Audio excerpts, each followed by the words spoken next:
कला के स्रोत वाली राइटिंग से समझ में आ रहा है या ये वाली सही है? जो आपको सही लगे इसमें बताइए।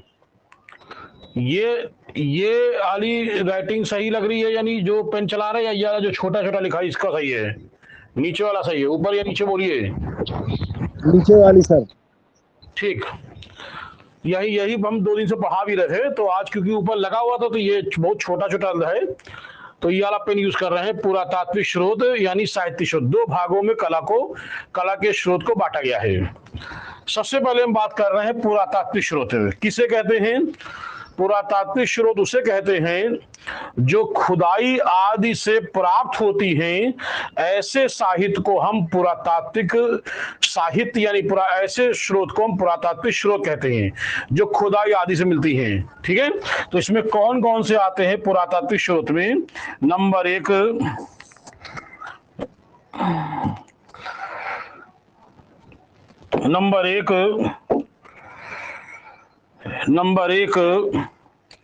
मुद्रा कला। मुद्रा कला में 2 आते हैं, एक आता है सिक्के और एक आता है अभिलेख। एक आता है सिक्के और एक आता है अभिलेख। ठीक है, फिर बात करते हैं दूसरा क्या है। दूसरा आपका है स्थापत्य कला। स्थापत्य, इसको मैं बाद में लिखूं क्योंकि जगह ये ज्यादा लेगा। फिर क्या आता है? मृदभांड, मिट्टी के बर्तन। फिर मनके। फिर मोहरे। ठीक है, फिर इसके बाद आगे बात करते हैं इसमें नेक्स्ट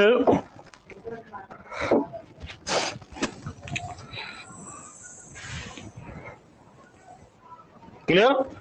फिर इसके बाद करते हैं आगे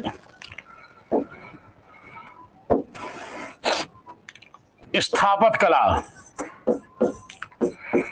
सही आ रहा है कलर? ठीक, स्थापत्य कला या इसे कहें वास्तुकला। स्थापत्य कला कहें या इसे हम वास्तुकला कहें। क्लियर है? तो स्थापत्य कला या वास्तुकला की अगर हम बात करते हैं तो इसमें क्या क्या आता है, पहले जान लें कि स्थापत्य कला और वास्तुकला होता क्या है। तो स्थापत्य कला और वास्तुकला उसे कहते हैं यानी जिस कला के अंतर्गत भवनों का निर्माण किया जाए उसे हम स्थापत्य कला कहते हैं। यानी जहां हम जिस बिल्डिंग में पढ़ा रहे हैं आपको, या आप जहां बैठे हैं उस बिल्डिंग की बात कर रहे हैं, तो वो आपकी आती स्थापत्य कला में। लेकिन यदि उसी बिल्डिंग में यानी उसी भवन में नक्काशी की जाए तो ऐसी कला को हम कहते हैं वास्तुकला। तो समझ में आया है? इसीलिए स्थापत्य कला और वास्तुकला एक साथ लिखा जाता है। वास्तुकला जैसे जैसे आगरा का ताजमहल, खजुराहो के मंदिर, ये सब वास्तुकला में है। लेकिन हमारा घर जो है वो किस में है, तो कहेंगे वो स्थापत्य कला में है। ठीक, आगे ध्यान दें इसके अंदर क्या क्या आएगा। इसके अंदर क्या क्या चीजें आएंगी ध्यान दें। इसके अंतर्गत क्या क्या आएगा ध्यान दें इसमें। नंबर 1 विहार।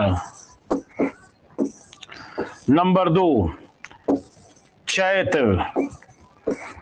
नंबर 3 स्तूप। नंबर 4 ठीक है मठ। 5 मकबरा। ठीक है। 6 खानकाह। 7 मंदिर। 8 मस्जिद। 9 विश्वविद्यालय। ये सारी चीजें इसके अंतर्गत आएंगी। वो किसके अंदर आएंगे? स्थापत्य कला के अंदर। हम आपको पढ़ाएंगे विहार क्या होता है, हम आपको बताएंगे कि विहार क्या होता है, इसके बारे में बताएंगे फिर चैत बताएंगे, फिर स्तूप बताएंगे, मठ बताएंगे, फिर मकबरा के बारे में, फिर खानका, फिर मंदिर, फिर मस्जिद और फिर विश्वविद्यालय। ये सारी जो आएंगी किसमें आते हैं, तो हम कहेंगे स्थापत्य कला के अंतर्गत ये चीजें आती हैं। क्लियर हो रहा है।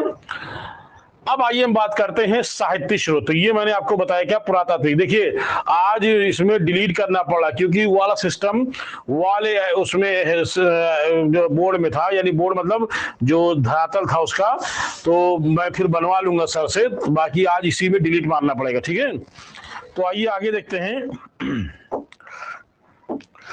इसके अलावा और क्या क्या है, ध्यान दें।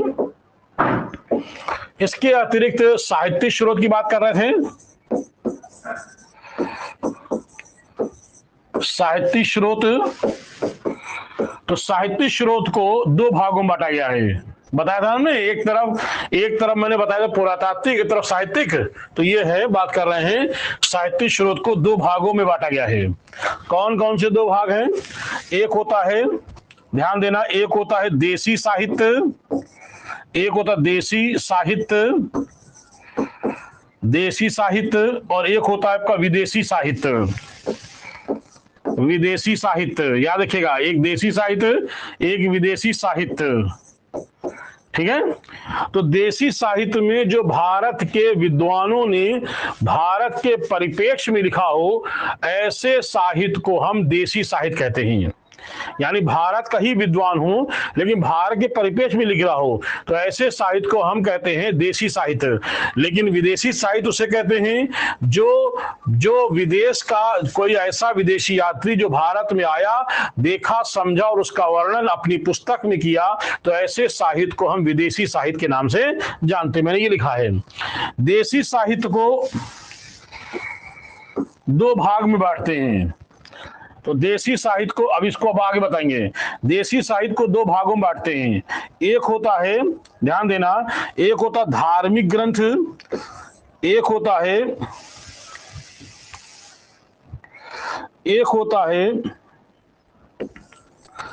धार्मिक ग्रंथ और दूसरा होता है धर्मनिरपेक्ष ग्रंथ। धर्म निरपेक्ष ग्रंथ। ठीक है, इसको अभी हम बाद में बताएंगे आगे, पहले ये वाला कंप्लीट कर दें। तो धार्मिक ग्रंथ कौन कौन से होते हैं, तो ध्यान रखिएगा, धार्मिक ग्रंथ कौन कौन से होते हैं। एक होता है ब्राह्मण धर्म ग्रंथ, ब्राह्मण, ठीक है, एक होता है ब्राह्मण धर्म ग्रंथ,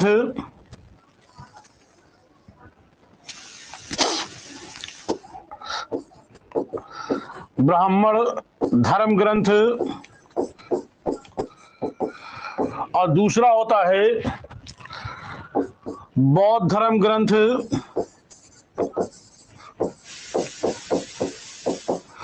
और तीसरा होता है जैन धर्म ग्रंथ। जैन धर्म ग्रंथ ये होते हैं।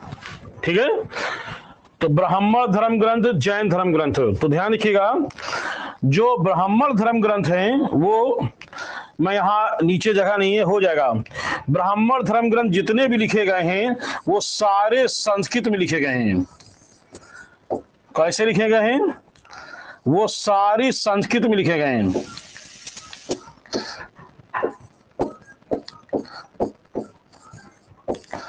संस्कृत भाषा में लिखे गए हैं। बौद्ध धर्म कितने लिखे गए हैं? वो सभी पाली भाषा में लिखे गए हैं, पाली भाषा में। और जैन धर्म ग्रंथ जितने लिखे गए हैं वो सारे के सारे प्राकृत भाषा में लिखे गए हैं, या कुछ संस्कृत में भी लिखे गए हैं।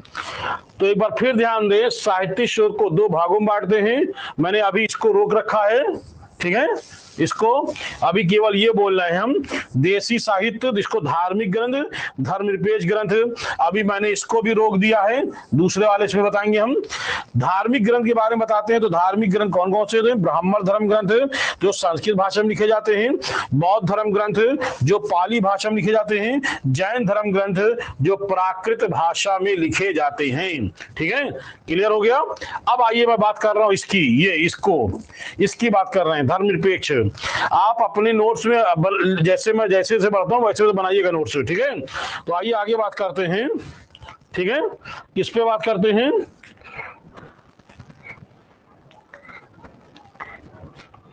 क्लियर, ध्यान दीजिए। तो बात कर रहे हैं धर्मनिरपेक्ष। इसमें कौन सा? धर्मनिरपेक्ष। धर्मनिरपेक्ष धर्मनिरपेक्ष ग्रंथ में कौन कौन से आएंगे? बहुत सारे पढ़ाएंगे, लेकिन कुछ हम आपको बता रहे हैं, जैसे अर्थशास्त्र, जैसे राष्ट्रंगड़ी, जैसे मुद्रा राक्षस, जैसे चचनामा आदि, क्योंकि अभी और बहुत सारे हैं। ये हम आपको पढ़ाएंगे किसमें? धर्मनिरपेक्ष ग्रंथ। ये सारे धर्मनिरपेक्ष जो आपको हम बताएंगे किसमें, तो आप ये कहोगे कि ये सारे धर्मनिरपेक्ष ग्रंथ होते हैं। क्लियर हो रहा है? तो समझ में आया? तो धर्मनिरपेक्ष ग्रंथ कौन कौन से बताएंगे? अर्थशास्त्र बताएंगे आपको हम, कौन से? अर्थशास्त्र बताएंगे, राष्ट्रंगड़ी, मुद्रा राक्षस, चचनामा आदि में बहुत सारे हैं, कुछ और भी हैं, ठीक है, वो हम आपको बढ़ाएंगे। जैसे कुछ कालिदास के ग्रंथ हैं, जैसे कुछ कालिदास के हैं, कुछ जैन के हैं, ऐसे और बहुत सारे ग्रंथ हैं जो धर्मनिरपेक्ष नहीं है या अलग है, तो उनको भी बताएंगे। ठीक है, तो ये आपका हो गया, क्या हो गया?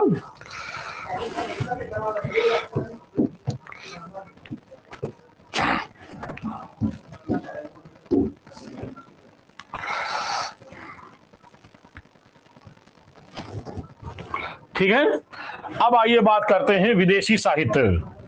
बात करते हैं विदेशी साहित्य की बात। क्लियर है? तो आइए देखते हैं विदेशी साहित्य। विदेशी साहित्य, विदेशी साहित्य में क्या है? अब क्योंकि बोर्ड अगर जैसे होता है तो पूरा बड़ा बोर्ड तो एक ही में सब समेट देते हैं हम, तो विदेशी साहित्य में क्या आएगा? ध्यान देना, जो विदेशी यात्री भारत में आए हैं, देखा समझा उसका वर्णन अपनी पुस्तक में किया, ऐसे साहित्य को विदेशी साहित्य कहते हैं। तो इसमें कौन कौन से आएगा विदेशी साहित्य में? ध्यान देना, जैसे नंबर 1 मैं इधर लिखता हूं, ठीक है, थोड़ा सा जगह बता दें।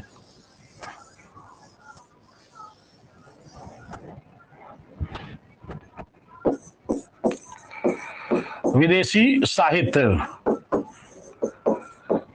विदेशी साहित्य को 3 भागों में बांटा गया है। एक होता है यूनानी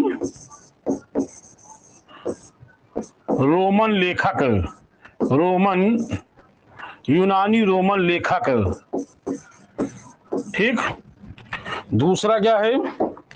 दूसरा है चीनी लेखक, दूसरा क्या है? चीनी लेखक जो भारत में आए हैं। और तीसरा क्या है? तीसरा क्या है? उसका नाम है अरबी लेखक, अरबी लेखक। ये 3 भाग में बांटेंगे हम। क्लियर है?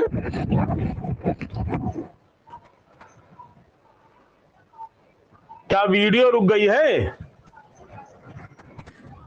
हिमांशु, अदिति, अगर कई लोग का रुका है तो प्रॉब्लम है। सर नहीं तो हिमांशु ठीक। हाँ, तो खुशबू और शाइस्ता, वीडियो रुक रही है, इसका मतलब आपके नेट में प्रॉब्लम है। यहाँ पे वाईफाई लगा हुआ है, जिसके पास वाईफाई लगा होगा उसको में ये प्रॉब्लम नहीं होगी।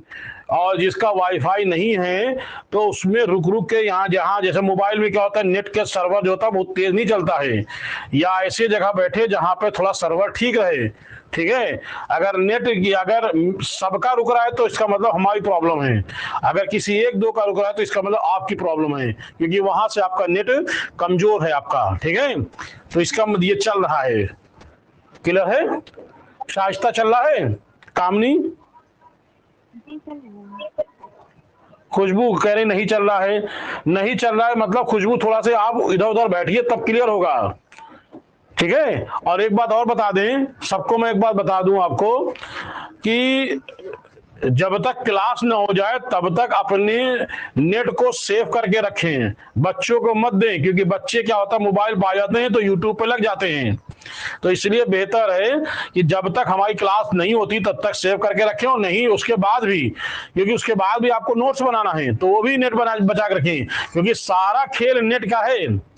नेट यहाँ है, मतलब यहाँ नेट है तो हम आपको पढ़ा ले रहे हैं, आपका नेट नहीं है तो आप नहीं पढ़ सकते, आपका नेट है तो आप पढ़ पा रहे हैं।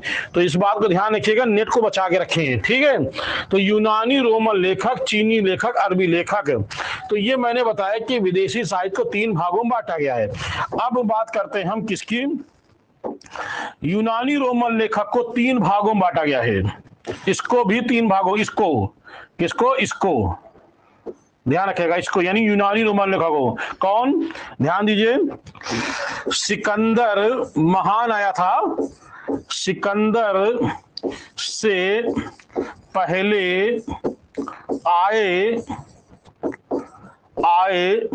हुए यात्री, जो सिकंदर के पहले जो यात्री आए थे, यात्री मतलब लेखक, ये कौन से लेखक जो आए थे लेखक वो। फिर दूसरा कौन होगा, सिकंदर के समकालीन, दूसरा क्या होगा, दूसरा कौन सा होगा, सिकंदर के समकालीन, ध्यान रखिएगा, सिकंदर के समकालीन, ध्यान रखिएगा, सिकंदर के समकालीन यात्री, यात्री मतलब लेखक, वे यात्री जो लेखक भी हैं। ठीक है, और तीसरा बात करते हैं तो तीसरा कौन है, वो सिकंदर के बाद, सिकंदर के बाद, ठीक है, बाद यात्री यानी लेखक। तो आप ये पूरा चार्ट मैंने बना दिया है, और इस चार्ट को करना क्या है कि आपको एक बड़े से पेज में, चाहे डबल पेज को ऐसे कर ले, 2 पेज को मिला करके एक ही चार्ट में पूरे को समेटना है आपको, यानी एक ही पूरे, जैसा अब ये क्योंकि बड़ा बोर्ड होता, जैसे ऑफलाइन में होता है तो क्या करते हैं, एक बड़ा बोर्ड होता है तो ज्यादा बड़ा बोर्ड होने की वजह से मैं सारी चीजें एक ही बोर्ड पे दिखा देता हूं। अब क्योंकि ये डिजिटल बोर्ड है तो डिजिटल बोर्ड इससे बड़ा नहीं होता है, सबसे बड़ा ही है। तो इस डिजिटल बोर्ड पे जितना मैंने अलग अलग हिस्सों में बांट के बताया है, तो आपको हर इस हिस्से में आपको एरो बनाते हुए नोट्स बनाना, इसका जो है चार्ट बना लेना, भले ही आपको चाहे 2 पेज का एक मिला के बनाना पड़े आपको। तो इससे ये रहेगा, कैसे बनाना मैं एक बार फिर रिपीट कर देता हूं। सबसे पहले क्या करना है, लिखना ऊपर कला के स्रोत, फिर उसको 2 भाग में, एक होता है आपका देशी साहित्य, नहीं एक होता है आपका है कि एक होता है साहित्यिक स्रोत, एक होता है पुरातात्विक, यानी पहले लिख लो पुरातात्विक स्रोत, दूसरा होता है आपका साहित्यिक स्रोत। फिर पुरातात्विक में मैंने लिखवाया है क्या क्या, इसमें मुद्रा कला में क्या क्या लिखा है मैंने, सिक्के और अभिलेख, फिर मोहरे, मनके, मृदभांड, फिर स्थापत कला में बहुत सारी बातें बताई मैंने, उसमें विहार है, चैत है, मठ है, मकबरा है, स्तूप है, सारी बातें बताई हैं। फिर उसके बाद साहित्यिक में आ जाएंगे, साहित्यिक लिखेंगे तो साहित्यिक को 2 भाग में मैंने किया है, एक होता है देशी साहित्य, एक होता है विदेशी साहित्य। देशी साहित्य को मैंने 3 भागों में बांटा है, देशी साहित्य को 3 भागों में बांटा है, 2 भाग बांटा है, एक होता है धार्मिक ग्रंथ, एक होता है धर्मनिरपेक्ष ग्रंथ।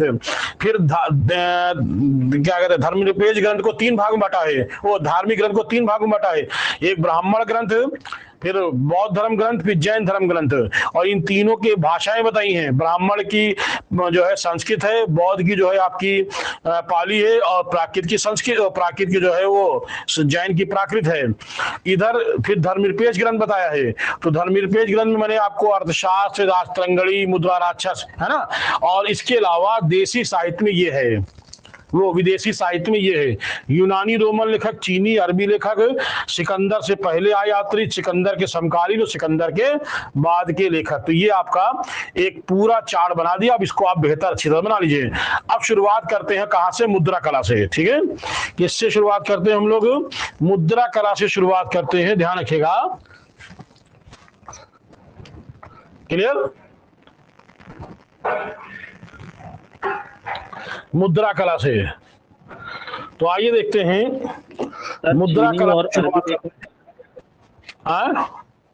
सर चीनी और अरबी लेखक का भी, हाँ ब्यौरा देंगे, जब आएगा पढ़ाएंगे। हाँ ठीक है, ठीक है, अभी तो खाली मैंने बताया है कि ये चार्ट बनेगा। ठीक है, नेक्स्ट आइए देखते हैं। सबसे पहले मुद्रा कला। मुद्रा कला, मुद्रा कला किसे कहते हैं? ठीक है, तो ध्यान रखिएगा, इस कला के अंतर्गत, इस कला के अंतर्गत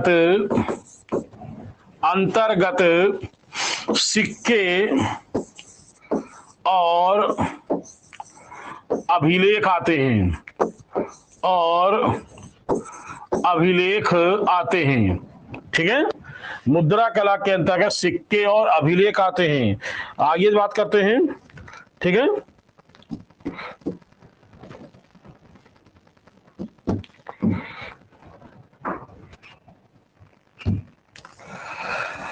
आइए बात करते हैं सिक्के। सबसे पहले हेडिंग डालते हैं क्या? सिक्के। अब हेडिंग डालेंगे हम सिक्के।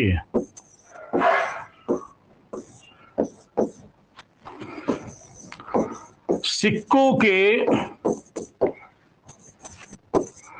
अध्ययन को मुद्रा शास्त्र कहते हैं। क्या कहते हैं? सिक्कों के अध्ययन को मुद्रा शास्त्र कहते हैं। ठीक है, ध्यान रखें, सिक्कों के अध्ययन को मुद्रा शास्त्र कहते हैं। और जिसे अंग्रेजी में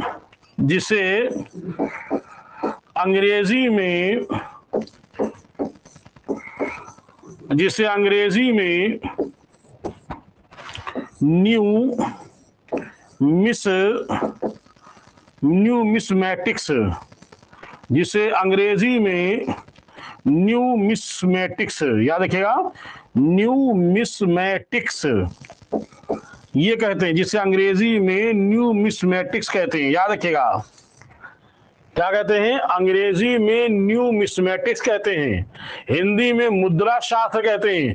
अगर क्वेश्चन आता है सिक्कों के अध्ययन को क्या कहते हैं, तो आप कहोगे न्यूमिस्मैटिक्स कहते हैं।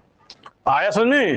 तो आइए शुरुआत करते सिक्के। ये बड़ा चैप्टर है, सिक्का आधा आज हो जाएगा, आधा कल पढ़ाएंगे। ठीक है, तो आइए ध्यान दें।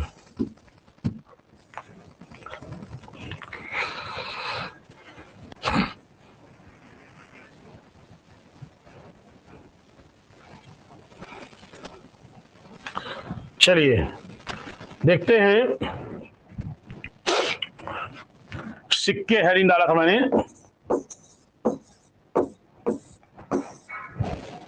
बात करते हैं भारतीय उपमहाद्वीप में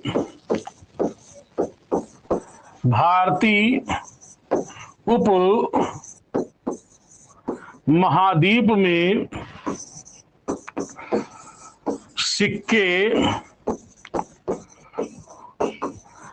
सर्वप्रथम, भारतीय उपमहाद्वीप में सिक्के सर्वप्रथम सिंधु सभ्यता में चलना शुरू हुए। ये कैसे सिक्के होते थे सिंधु सभ्यता में? ये सिंधु सभ्यता के जो सिक्के होते थे वो दो तरह के होते थे। तो एक जो सिक्का होता था वो कैसा होता था? एक तो होता था मिट्टी का, एक जो बना होता था मिट्टी का सिक्का, और एक होता था सेलखड़ी का सिक्का। सेलखड़ी एक पत्थर होता है, ठीक है, जो व्हाट्सएप अगर आप गूगल पे सर्च करोगे तो वो सफेद रंग का एक पत्थर होता है सेलखड़ी, और उसी सेलखड़ी पत्थर से सिक्के बनते थे या फिर मिट्टी के सिक्के बनते थे। लेकिन ये सिक्कों का प्रयोग जो था वो अधिकतर व्यापार में होता था। आम चाल की भाषा में लोग आदान प्रदान करते थे, वस्तुओं का आदान प्रदान करते थे। क्लियर हो रहा है? तो इस तरह से बस ये याद रखिएगा कि सिंधु सभ्यता में सिक्के जो थे वो कैसे थे। हम तो आपको बहुत सारी बात बताएंगे, लेकिन आपको वो जो बोर्ड पे लिख रहे हैं वो तो जरूर लिखना है। अगर आपको मेरी बात को समझ में आती है तो वो भी आप लिख सकते हो, लेकिन ये बात जरूर लिखिएगा कि मिट्टी और सेलखड़ी के ये सिक्के होते थे। क्लियर हो रहा है? आइए आगे ध्यान दें। इसके बाद जो काल आता है, इसके बाद जो काल आता है वो ध्यान रखिएगा क्या आता है, ठीक है। इसके बाद जो काल आता है वो आता है वैदिक काल। किसका आता है? वैदिक काल। वैदिक काल, वैदिक काल को दो भागों में बांटा गया है, ठीक है। एक होता है ऋग्वैदिक काल, एक होता है ऋग्वैदिक काल, ठीक है, और एक होता है उत्तर वैदिक काल। उत्तर वैदिक काल, याद रखिएगा ये दो काल होते हैं। तो ऋग्वैदिक काल का समय कितना होता है? 1500 से लेकर 1000 ईसा पूर्व होता है, ठीक है। और उत्तर वैदिक काल कितना होता है?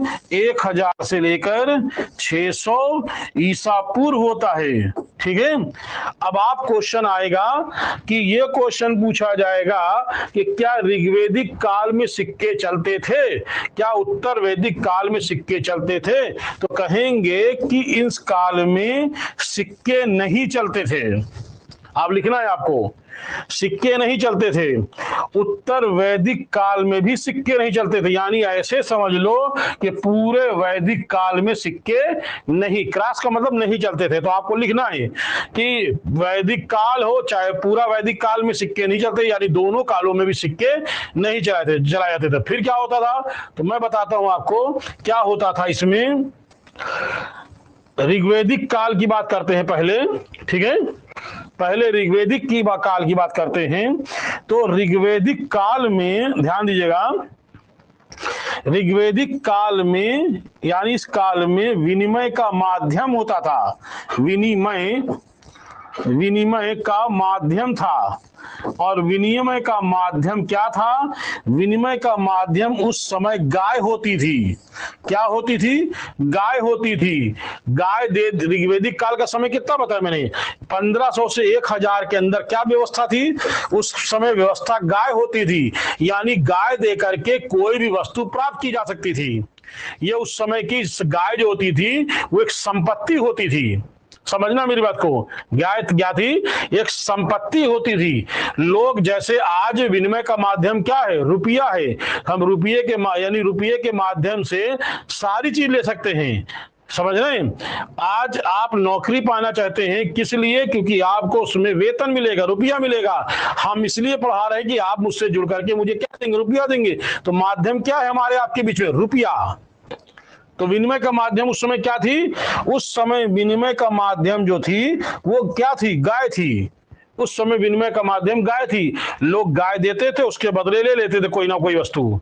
अगर हमको ये पेन भी एग्जाम्पल तौर पे, अगर ये पेन है और इस पेन को अगर हमको खरीदना है तो जाके पैसा देंगे, रुपया देंगे तो हमको ये पेन मिलेगा। उस समय अगर अनाज कुछ भी पाना होता था तो उसके बदले लोग गाय देते थे। तो ये किस काल में देते थे? किस काल में देते थे? तो कहेंगे ऋग्वैदिक काल में। ठीक, आइए आगे देखते हैं।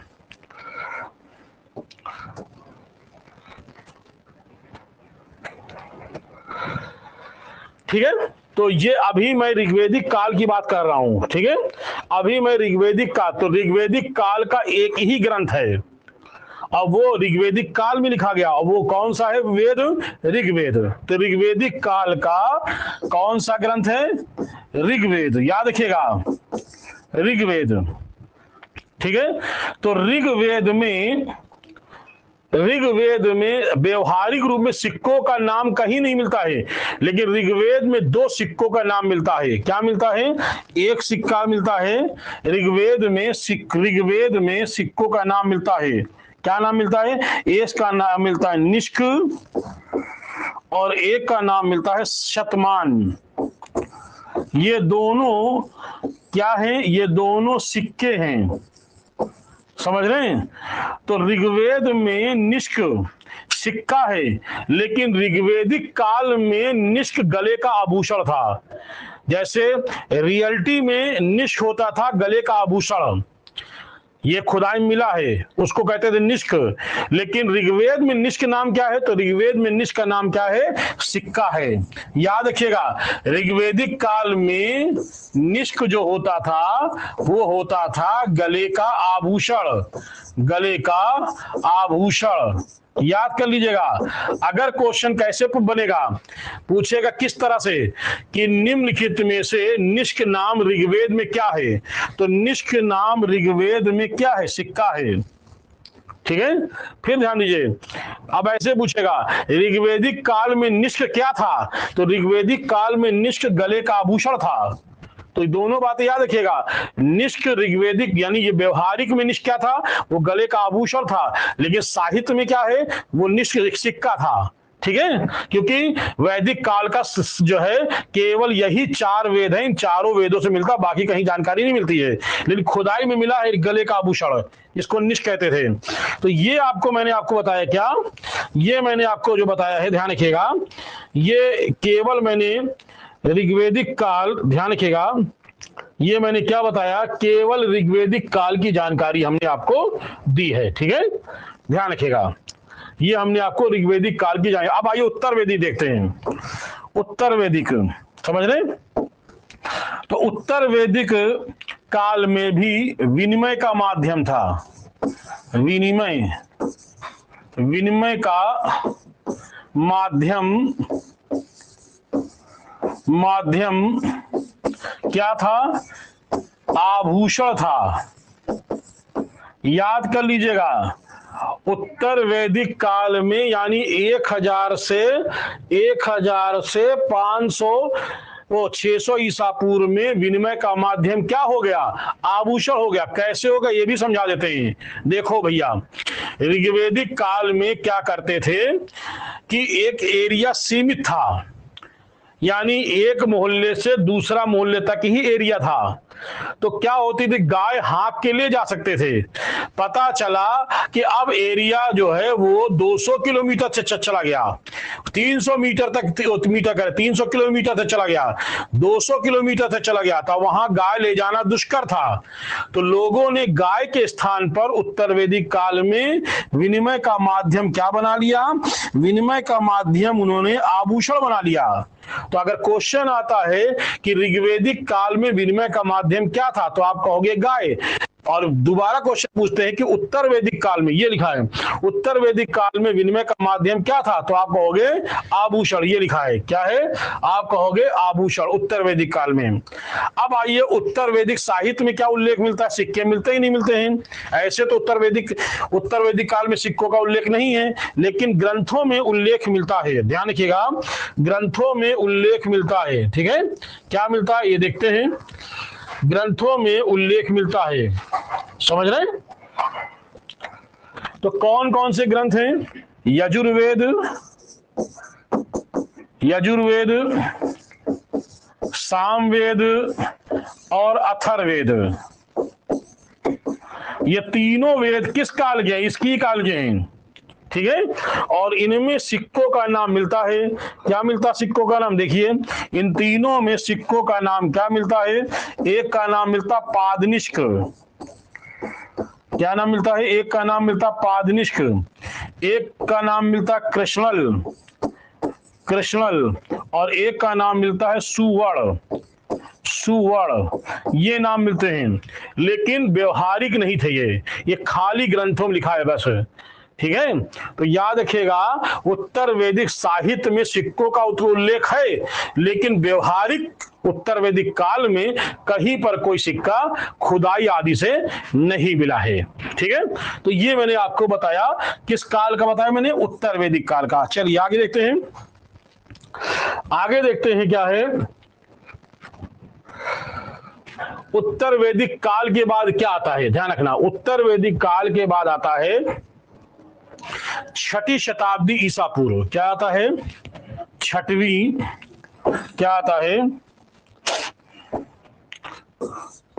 छठवीं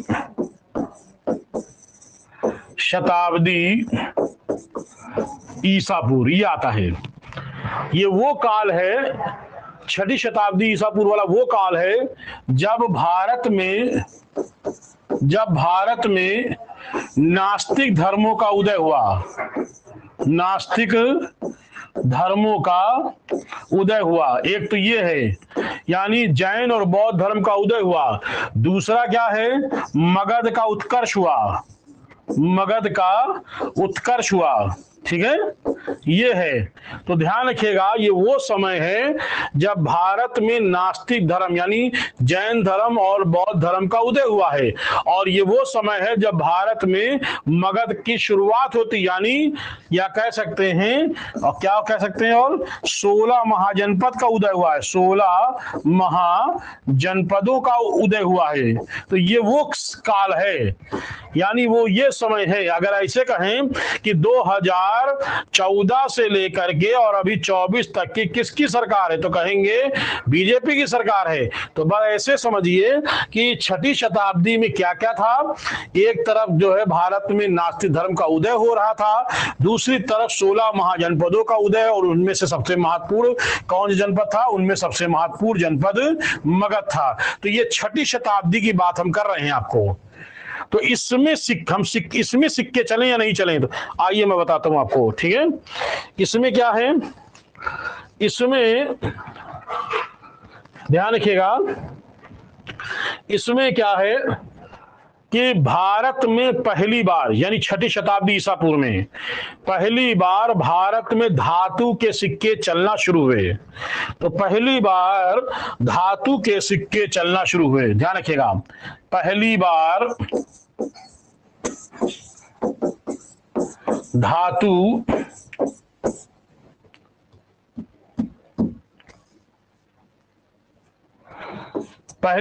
धातु के सिक्के चलना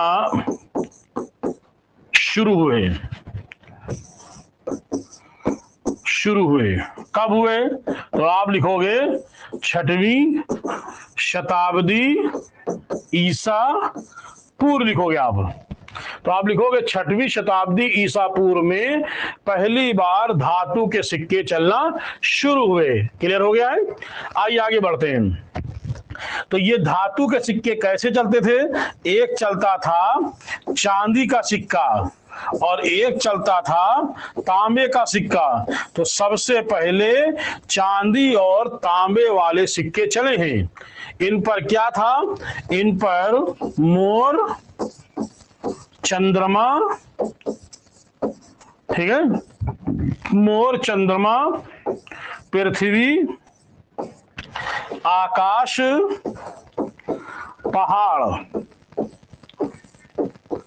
पहाड़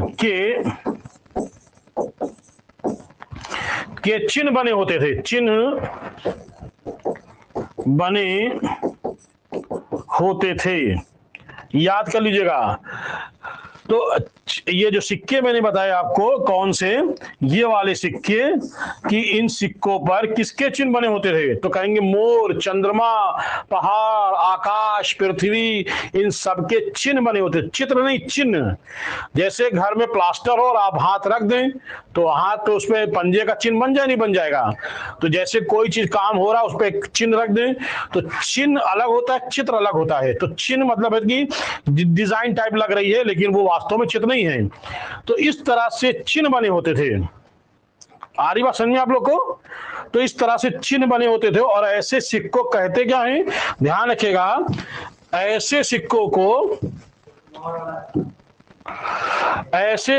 को ध्यान रखिएगा पंचमार्क आह सिक्का कहते हैं। क्या कहते हैं, याद करिएगा, ऐसे सिक्कों को ऐसे सिक्कों को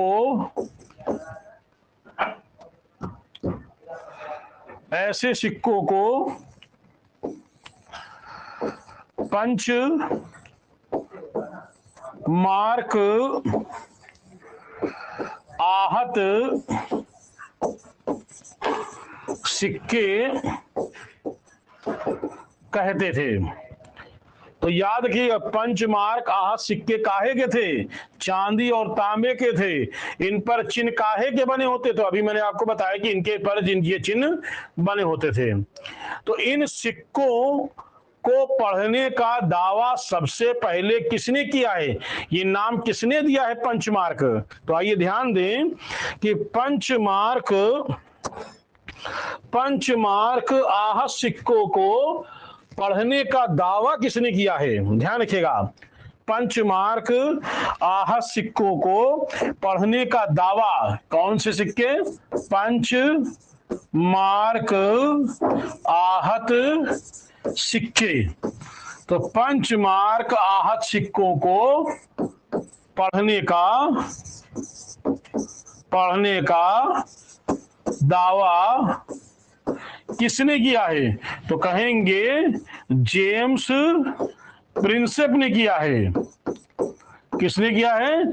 जेम्स प्रिंसेप ने किया है। और कब किया है? तो कहेंगे 1835 में किया है। इसका ये नाम कब दिया है? तो ये नाम इन्होंने 1835 में नाम दिया था। क्या नाम दिया था? पंचमार्क आहत सिक्के।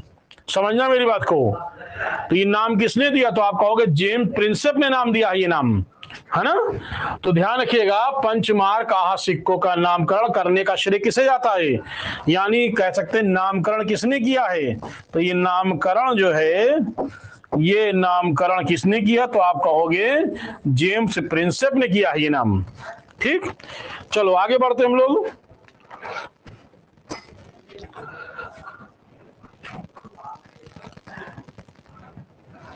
ठीक है, आहत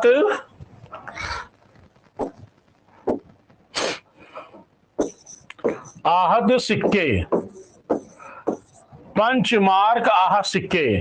तो ये नाम किसने दिया था? मैंने अभी बताया जेम्स प्रिंसेप ने। तो इन सिक्कों का उल्लेख किसने किया है? इन सिक्कों का उल्लेख किया है किसने? मनु ने किया है। और किसने किया है? और किया है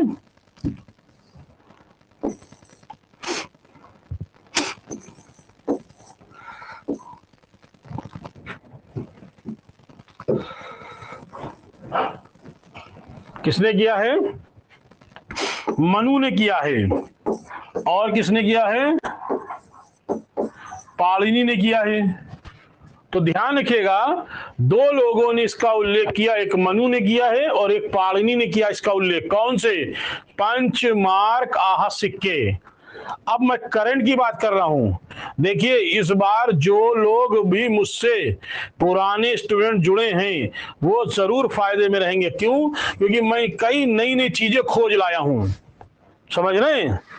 तो जो लोग मुझसे कुछ पुराने स्टूडेंट भी जुड़े हैं तो वो फायदे में हैं, और जो लोग अभी सोच रहे हैं, माना कि मुझसे जुड़ेंगे, अभी नहीं बाद में जुड़ेंगे, जो सोच रहे हैं कि अरे हम आगे करेंगे काम तो कुछ तब होगा, तो वो पीछे रहेंगे। हाँ दीदी, क्या कहना है? स्पीकर बंद रखिए फिर। ठीक, तो आइए देखते हैं कि पंचमार्क आहत सिक्कों का भंडार कहां मिला है। ध्यान रखिएगा, इसका भंडार ध्यान देना मेरे को। पंचमार्क आहत सिक्कों का भंडार कहां से मिला है? भंडार मिला है, यानी बहुत सारे सिक्के मिले हैं। कहां से मिले हैं भंडार इसका? एक मिला है एरल नामक स्थान, एरल स्थान से। तो ये कहां है? ये आपका मध्य प्रदेश के सागर जिले में है। कहाँ है? तो आप कहोगे मध्य प्रदेश के सागर जिले में है। ये समझिएगा मेरी बात को अच्छी तरीके से। अगर क्वेश्चन आता है कि हमें पंचमार्क आहत सिक्कों का भंडार कहाँ मिला, तो ये बताएंगे आप, ठीक है। और दूसरा कौन सा है? अमरावती। अमरावती ये दूसरा स्थान है ये। और यहाँ ये कहाँ है? तो ये हमारा आंध्र प्रदेश के कौन से जिला है? गुंटूर जिले से। याद कर लीजिएगा, गुंटूर जिले से। तो ये दो स्थान ऐसे हैं जहां से हमें क्या मिलते हैं। एक तो ये है, एक आपका एरड़ है, और दूसरा कौन सा है आपका? तो दूसरा आपका है अमरावती। ये दो स्थान ऐसे हैं जहां से हमें पंचमार्क आहत सिक्कों का भंडार मिलता है। समझ रहे हैं मेरी बात को आप लोग? तो बस ध्यान रखिएगा कि ये करंट की बात बता रहा हूं मैं। अगर क्वेश्चन पूछेगा कि पंचमार्क आहत सिक्कों का भंडार कहां से मिला है, तो दो विकल्प देंगे या इनमें से कोई एक होगा, तो उसी हिसाब से आंसर आपको लगाना है। और मैं एक बात मैं बता दूं आपको कि डेली का डेली नोट्स बनाते चलिएगा। कोई ये ना रहे कि सर मेरा भी बहुत पीछे पड़ चल रहा है। डेली का डेली नोट्स बनाए। केवल आपके पास 1 वर्ष का समय है। स्वतः कंपनी 1 वर्ष के अंदर हटा देती है। अगर मेरा सिलेबस नहीं पूरा हो पाएगा तो मैं उसके लिए टाइम आपको अलग से दूंगा, लेकिन तब तक सिलेबस हो ही जाता है। तो ध्यान रखिएगा इस बात को, ठीक है। तो आइए चलिए आगे बढ़ते हैं हम लोग।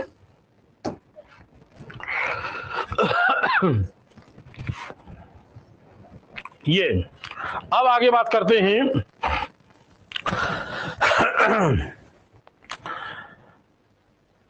छठी शताब्दी ईसा पूर्व में पहली बार, ठीक है, यानी भारत में पहली बार सोने के सिक्के, ठीक है, भारत में पहली बार सोने के सिक्के चलाए थे। किसने चलाया था? तो आप लिखोगे हिंद यूनानी। किसने चलाया है? हिंद यूनानियों ने चलाया है। तो आप लिखोगे हिंद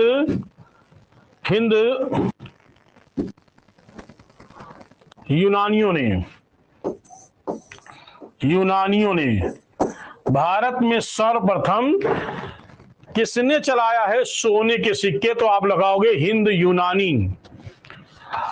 ये हिंद यूनानी कौन है? वे यूनानी जो भारत में आकर बस गए, वो हिंद यूनानी कहलाए। वे यूनानी जो भारत में आकर बस गए, ऐसे यूनानियों को हिंद यूनानी कहते हैं। ध्यान रखिएगा मेरी बात को, ठीक है। और उस हिंद यूनानी शासक का नाम क्या जिसने चलाया था? उस शासक का नाम था तो पहले तो ये जान लें कि अगर क्वेश्चन आता है कि भारत में पहली बार सोने का सिक्का किसने चलाया था, तो याद कर लीजिएगा, भारत में पहली बार सोने का सिक्का किसने चलाया था? तो आपको याद रखना है वो चलाया था हिंद यूनानी ने चलाया था। और उस यूनानी शासक का नाम क्या था? तो आप लिखोगे मेनांडर। क्या नाम था? उसका नाम था मेनांडर। उस हिंद यूनानी शासक का नाम था मेनांडर। तो याद रखिएगा, अब क्वेश्चन कैसे पूछेगा सबसे पहले धातु सिक्के कब चले? तो कहेंगे छठी शताब्दी ईसा पूर्व में। काहे के थे? चांदी और तांबे के थे, जो मैंने पंचमार्क बताया है। फिर पूछेगा सबसे पहले सोने के सिक्के कब चले हैं? तो कहेंगे छठी शताब्दी ईसा पूर्व में। लेकिन किसने चलाया? तो हिंद यूनानियों ने चलाया। और उस शासक का नाम क्या है? तो कहेंगे उस शासक का नाम मेनांडर था। ठीक है। अब आइए आगे बात करते हैं कि आज वर्तमान में हम बात करते हैं, जैसे थोड़ा से आज हमारे सिक्कों पर कहीं हमें गांधी जी का चित्र मिलता है, कहीं पर हम्पी का चित्र मिलता है, कहीं पर लाल किले का मिलता है कि सिक्कों पर यानी मुद्राओं पर। तो ये परंपरा कहां से शुरू हुई है? तो ये शुरुआत की थी हिंद यूनानियों ने। सर्वप्रथम सिक्कों पर लिखने की परंपरा और आकृति बनाने की परंपरा हिंद यूनानियों ने शुरू किया। ठीक है, ध्यान दीजिए।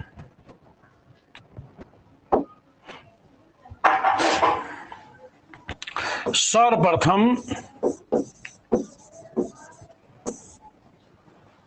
हिंद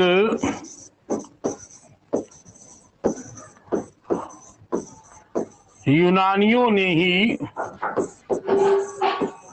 ही सिक्कों पर नाम लिखने व चित्र बनाने की परंपरा शुरू किया था। याद कर लीजिएगा, सबसे पहली बार किसने यानी नाम लिखने की परंपरा, ठीक है, और क्या है कि चित्र बनाने की परंपरा किसने शुरू किया था? तो आप कहोगे हिंद यूनानियों ने ही ये चीज शुरुआत की थी। हम आपको करंट तक बताएंगे, आज तक बताएंगे सिक्के कौन कौन चलते हैं। तो फिलहाल समझ में आया आपको? आइए आगे बढ़ते हम लोग। इसके बाद आते हैं किस पे? इसके बाद आते हैं मौर्य काल में। किस में आते हैं? मौर्य काल में। ध्यान रखिएगा, मौर्य काल में। मौर्य काल, मौर्य काल के सिक्के कौन कौन से सिक्के थे? एक था सोने का सिक्का,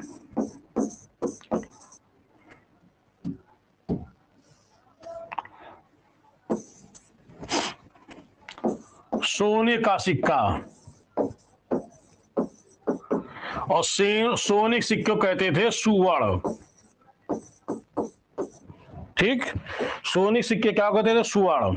नंबर 2, चांदी का सिक्का,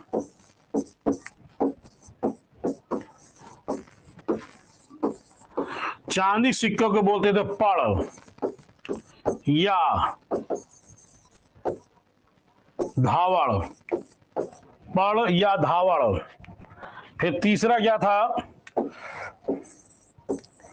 तीसरा था तांबे का सिक्का, तांबे का सिक्का। तांबे के सिक्के को बोलते थे माशक। क्या बोलते थे? माशक। ठीक, और तांबे के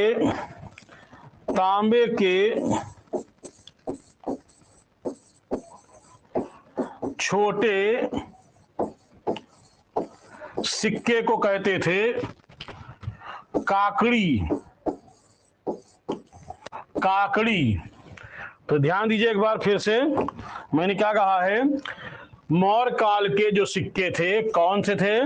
मौर्य काल के सोने के सिक्कों को कहते थे सुवर्ण, चांदी के सिक्कों को बोलते थे पड़ या धावड़, तांबे के सिक्कों को बोलते थे माशक, और तांबे के छोटे सिक्कों को बोलते थे काकड़ी। तो ये सारे सिक्के किस काल के हैं? मौर्य काल के। अब मान लो इसमें अगर ये पूछे कि सबसे ज्यादा सिक्के कौन से चलते थे, तो सर्वाधिक सिक्के चलते थे चांदी के। चांदी के सिक्का ये वाला चलता, सर्वाधिक चलता था। कौन सा? ये वाला सिक्का। कौन सा? ध्यान रखिएगा, ठीक है, ध्यान रखिएगा, ठीक है।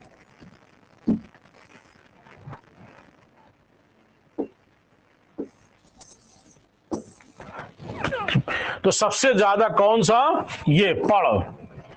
ठीक, आ रहा समझ में? अब यहां से आपका पोर्शन जो है वो थोड़ा से अलग हो। चलो थोड़ा और बता देते हैं, फिर बाकी कल बताएंगे, ठीक है।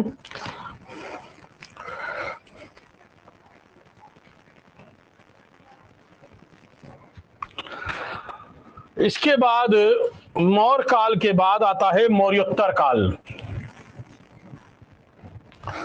मौर्य काल के बाद आता है क्या? मौर्योत्तर काल। मौर्योत्तर, ठीक है, मौर्योत्तर काल। मौर्योत्तर काल में अलग अलग जो थे, यानी भारत जो था छोटे छोटे टुकड़ों में बटा था। कहीं कुशाण शासन कर रहे थे तो कहीं सातवाहन शासन कर रहे थे, अलग अलग। तो सबसे पहले कुशाणों की बात करते हैं, ठीक है। तो ऐसे क्वेश्चन बनेगा, ध्यान दीजिएगा। भारत में सर्वप्रथम शुद्ध सोने का सिक्का, क्या लिखा मैंने? शुद्ध सोने का सिक्का, ठीक है, चलाया था। किसने चलाया था? तो आप लिखोगे उसका नाम कुशाण शासक, और उस कुशाण शासक का नाम क्या लिखना है? उसका नाम लिखना है विम कड, नीचे लिखते हैं, क्या लिखना है? विम कड फिशस, ये नाम है। क्या नाम है? जो सिक्का जलाया था उसका नाम था विम कड फिशस। कैसा सिक्का? प्योर सोने का सिक्का, शुद्ध। सर्वप्रथम शुद्ध सोने का सिक्का किसने चलाया? सबसे पहले चलाई हिंदू यूनानियों ने, लेकिन प्योर की बात कर रहे हैं। तो प्योर सोने का सिक्का किसने चलाया है? तो आपको बताना क्या है? विम कट फिशस, ठीक है। क्लियर हो गया? आइए आगे बात करते हैं। अब अगर क्वेश्चन ऐसे पूछे कि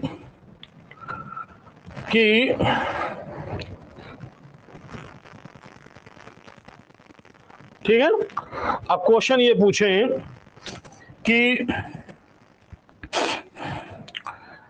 शिव,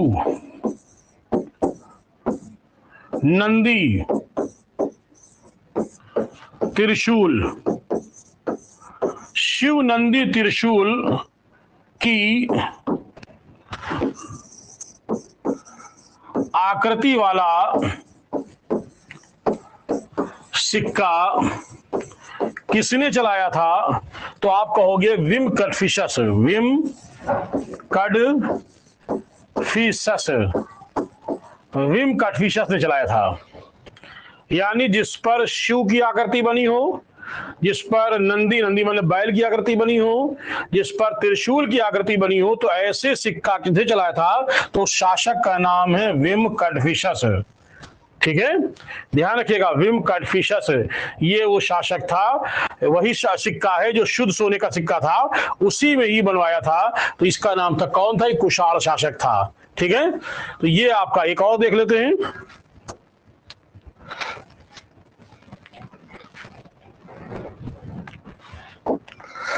अगर क्वेश्चन आता है कि भारत में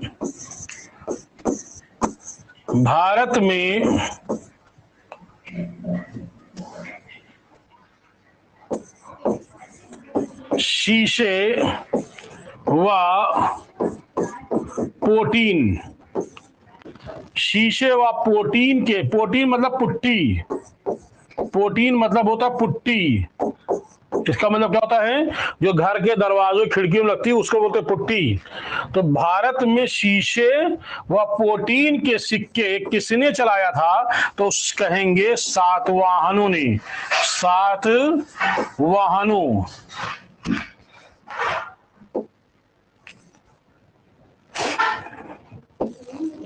किसने चलाया है? सातवाहनों ने चलाया है। ये कहां का शासक थे? ये थे